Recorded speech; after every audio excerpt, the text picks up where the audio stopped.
with Mr McGuinness. How do you feel about today's news? Well, first of all, I'm going to wish Martin McGuinness well in his retirement, and I hope that he has time to get over his health issues and to enjoy a time of retirement with his wife and family. And anyone who's involved in politics knows the importance of that and the ability to be able to enjoy that. The second thing I'm going to say is I'm going to say thank you.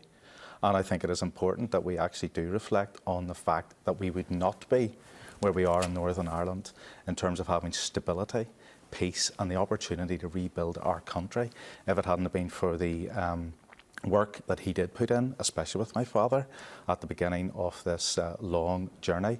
And I'm going to acknowledge the fact that perhaps, as Conor has reflected on, perhaps if we got back to some of that foundation work of building a proper relationship and recognising what partnership actually means, then we can get out of the mess that we're currently in. So you have no difficulty as a unionist sitting here tonight saying that you warmly applaud his contribution, particularly in recent years. Do you think then that there are other unionists who frankly don't really appreciate that, don't really understand it, don't get it? I do not believe it is necessary for Ian Paisley or for any unionist to sit on a show like this and to qualify every comment with the fact, A, I'm a Protestant, so I think something different to the Catholic beside me.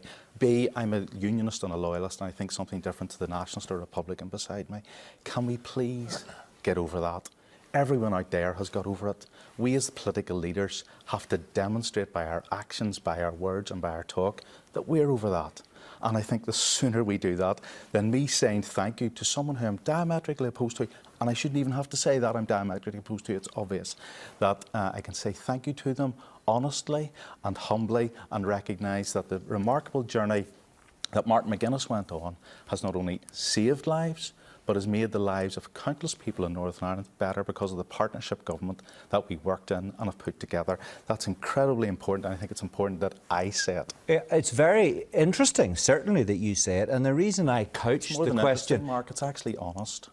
Well, very honest as well, and I'm glad that you pointed that out. More than happy for you to make that point. The reason I couched the question in the way I couched the question is because it's not every DUP representative, I think, I'd be having this conversation with who would express views in exactly the way that you've expressed them. So I think it is very significant that you're saying what you're saying. Well, I think that as politicians we have to be more honest at this.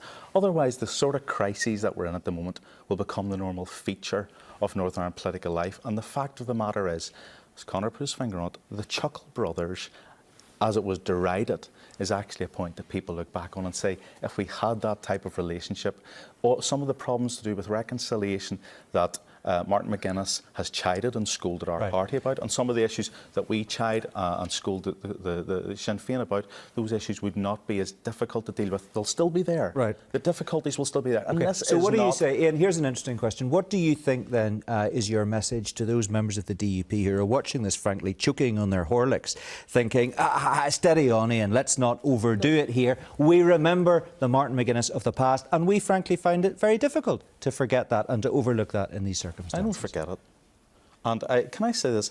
It would be very easy to beat the drum here tonight, dead easy, and say, oh, great stuff, another one's off the scene, we'll deal with the next one. Does that really help?